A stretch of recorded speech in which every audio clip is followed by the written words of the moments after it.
Hi, and welcome to Detours, Understanding Acquired Brain Injury. My name is Mark. I am host, and I'm going to be talking about disorders of consciousness today. What that describes is what the layperson commonly thinks of as coma. But it involves far more than that, since there are many different states of disturbed consciousness, of alterations of consciousness. Of course, the coma that you would picture would be like the Hollywood image of, they're laying in the bed, unresponsive. They wake up and everything's fine, or they may have a brief case of amnesia. We've all seen that soap. But coma is a lot more complicated, and so are the altered states. A coma is just one level, and there are different states of wakefulness as a person with a traumatic brain injury is headed towards recovery. And many patients reach these intermediate stages and don't progress any further. And it's also important to stress that some patients will never come out of the deepest states of unconsciousness or will not survive due to either the extent of the traumatic brain injury which they have suffered, or will experience extreme medical complications which may make it very difficult for them to progress beyond the stages at which they are. I do have other videos relating to neuropsychology which do address some of the questions and some of the problems. Quickly, let me introduce myself and then we'll get started. My name is Mark. I am a registered nurse. I'm a psychiatric nurse and a student nurse practitioner. I was originally studying for my PhD in neuropsychology. I was fairly far along when I suffered an accident and suffered brain injury, my first traumatic brain injury. So that's why I have the interest I do. I had to stop what I was doing because of it, and some of the impairments I had. And it took about 10 years for me to get back on my feet and to try nursing school. And so I'm also working, as I said, I'm a psychiatric nurse practitioner and with a focus specialization in traumatic brain injury. So my information comes from a variety of textbooks and from journals, as well as my own experience working with brain injury patients. That said, I also want to stress, please do not use anything you see on this video to substitute for care from a physician or from your nurse practitioner PA. What they recommend, do not stop any of your treatments. Please consult with them because that's important. They're your own or that of your loved one's primary care provider. And if you have any questions, make sure to ask them. And if there are changes in symptoms or conditions for you or your loved ones, please call 911 or head to the nearest emergency department. Okay. So what are these altered states of consciousness? What are we looking for? What do we measure? To make clear as we get started, when somebody suffers a traumatic brain injury or any kind of acquired brain injury, whether that's infection or whether it is due to hypoxia, anoxia, whatever, that initial insult will disrupt the deeper brain centers, which to bring this, I've taken this apart. Those of you who've seen me before, what I want to look at is down here in the white areas. This, in the base of the brain, is the reticular activating system and also that which passes throughout. When you're talking about the RAS, that's one of the parts that we believe that controls awareness, arousal. It's more complicated than that, and we will get into that later. But consciousness itself is not well understood. There's a lot of debate as to why we are conscious, aware, sapient. And again, there are a number of different theories about that. Some really far out there theories and some very more reasonable type. But when those deep brain centers are disrupted, unconsciousness results. You will get a lack of response. And it's important to stress that this is not sleep. When someone's in a coma, at the lowest level, they're unresponsive to any kind of stimuli, even painful stimuli. They are totally unresponsive. And at this level, this is, we use different measurement scales, and we'll get into that in a moment. At the deepest level, they are not sleeping. They are not generating much electrical activity in their brain. Many times a physician will order an EEG to look to see what kind of activity is present in the brain, and you'll often see very little electrical activity. As you progress, the person will then start to cycle through the normal circadian rhythm that is wakefulness and sleep. But again, it still doesn't indicate that they are asleep. They are their systems that are responsible for maintaining wakefulness are off, basically. And that's what you're looking at. Some comas are, to just to touch on this, are maintained by the hospital. They will administer barbiturates or benzodiazepines in order to keep swelling down. These help by making the brain rest. So it's administration of specific anesthetics. I want to talk about that in another video, but it's administration of anesthetics if there is a lot of swelling and the patient will be in pain or agitated. And this helps the brain to focus on healing. And it will encourage also the brain chemistry to become less excitable, less prone to seizures, which is sequelae or symptoms from the brain injury itself, and it will allow the brain to reduce swelling. They'll do that often for a week or two, maybe 3, then turn off the sedatives and allow the patient to wake up naturally. And they may remain in a natural coma due to the damage that they have received, or they may start to wake up on their own. But that is a medically induced coma, and that is different from what I am talking about here. Right, so there is a scale called the Los Ranchos or Los Roncos. I've never been able to pronounce that one correctly, and I've heard about 6 different pronunciations.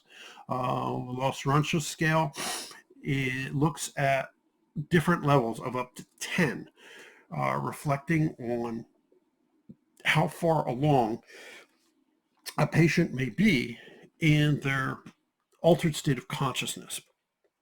So let's start talking about that.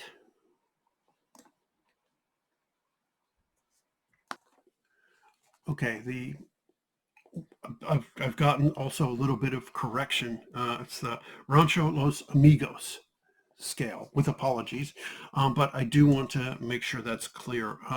So at the first level, which is level 1, there's no responsiveness at all, and the person will not respond to pain, to, if you pinch them in the ear, nose, anything like that. There's no response. Oh, by the way, don't do that to your loved one if you're visiting somebody.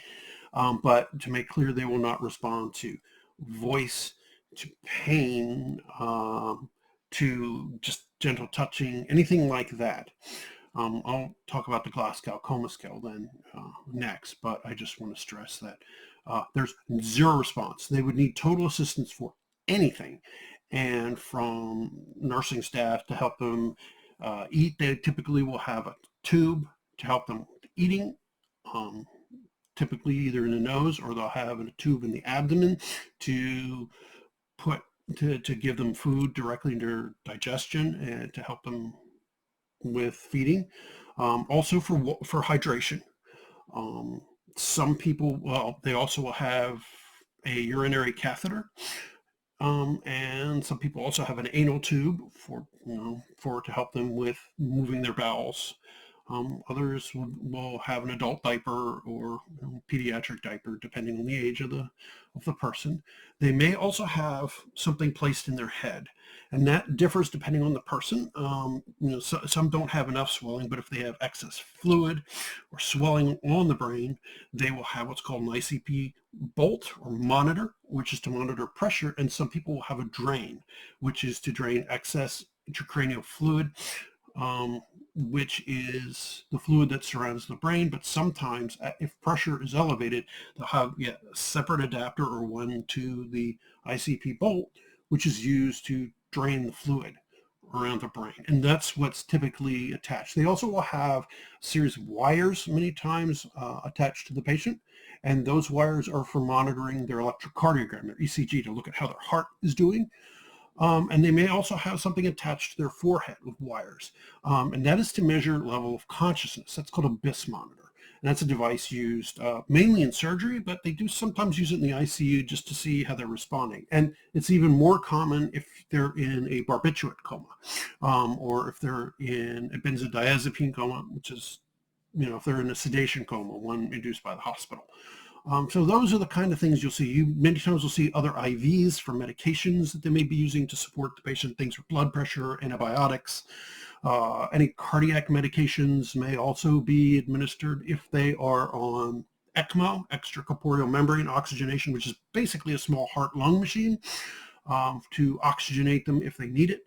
They may be on a ventilator, which helps them breathe. I will get into those specifics later on another video, but they also may be on a vent to help them breathe. If they're on an ECMO machine, they don't need a vent. They may also have dialysis, because if the trauma was bad enough, or they're exposed to certain noxious chemicals that do damage, or some of the medications they receive may cause undue pressure on the kidneys or the liver. So again, trying to protect them, and some of the events that happen with the brain injury itself may also put pressure on the liver or the kidneys. There are artificial liver machines, liver dialysis machines, they call them.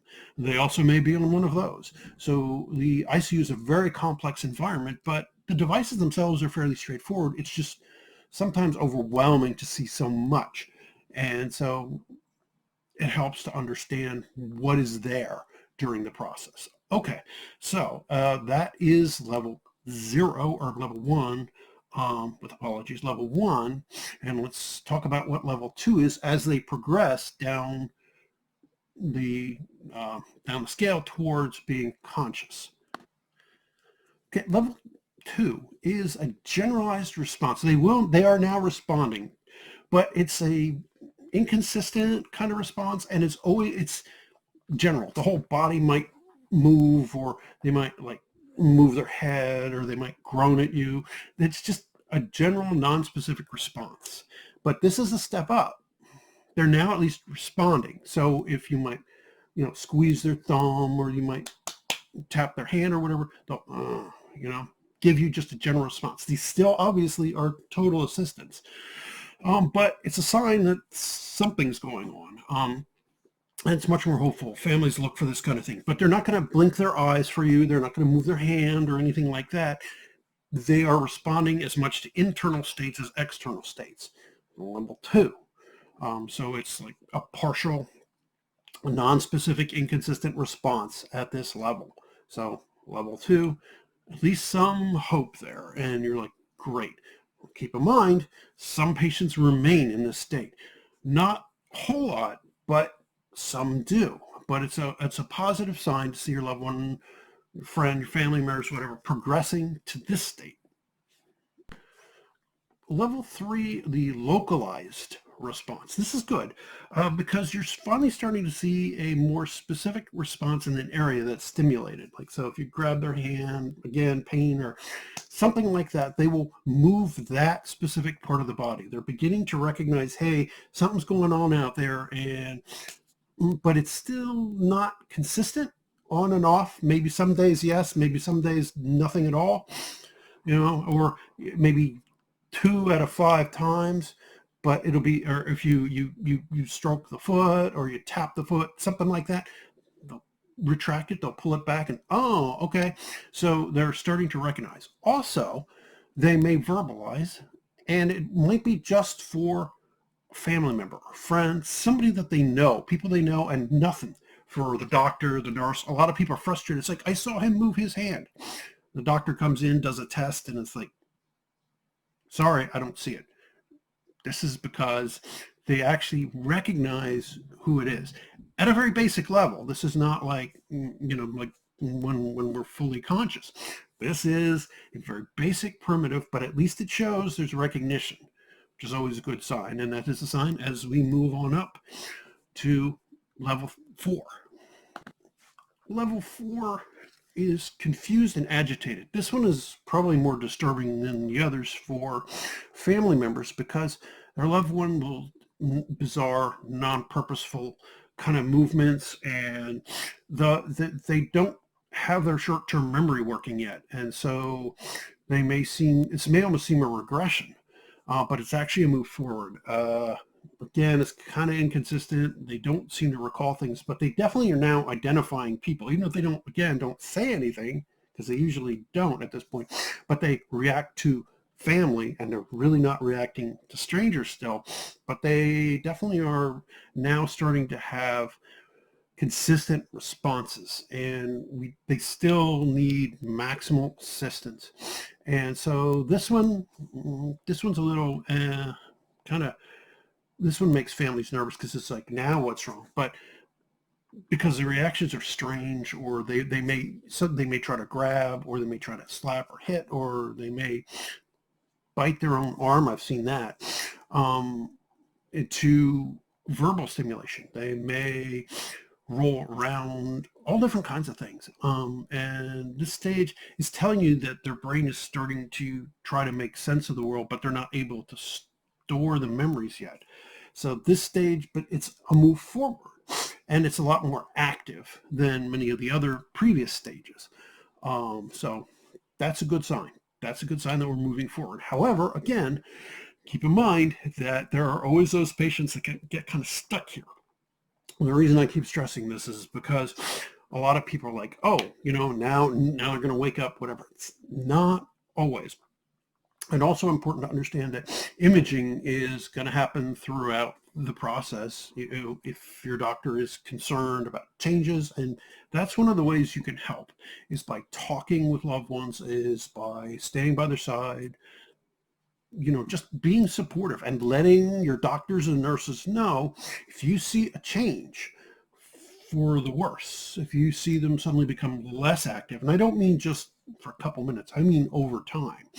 Or if you suddenly see something medically change, if you see like vitals change, or if you see the patient suddenly turn gray, or if there is a lot of like respiratory symptoms, but you should always, let the staff know if you think there's anything wrong, and ask them to explain it. If something doesn't make sense, ask for teaching. Very important. Okay. Now we move on. Okay, at stage 5 is finally where you start to get words out of them. Maybe mumble something like hey, or like hi, or your name, or something kind of put together, but it's not in context. It doesn't really necessarily make sense, or their own name, or something. And their short-term memory is still very disrupted. They will respond to commands finally.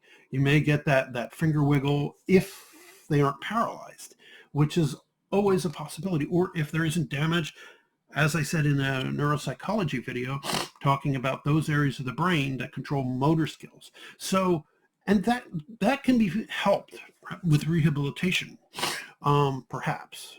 Again, brain injuries, each one is unique to each individual. But that's the goal of rehabilitation. And by this point, they're probably looking at sending them to rehabilitation. In fact, in some cases, a stage or two earlier, they may have sent them to rehabilitation, depending on what your insurance wants to do and the physician thinks is right.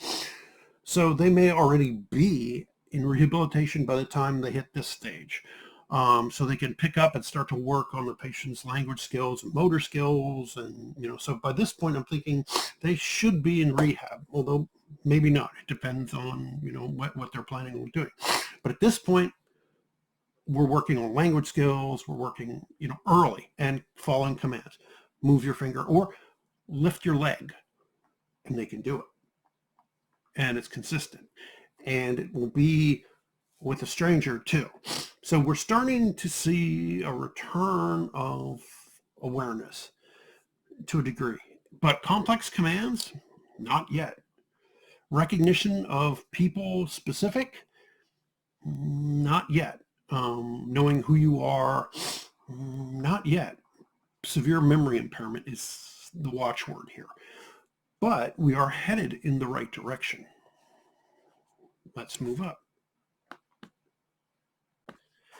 By stage 6, we're talking about confused but appropriate. And here they're definitely at rehab for sure.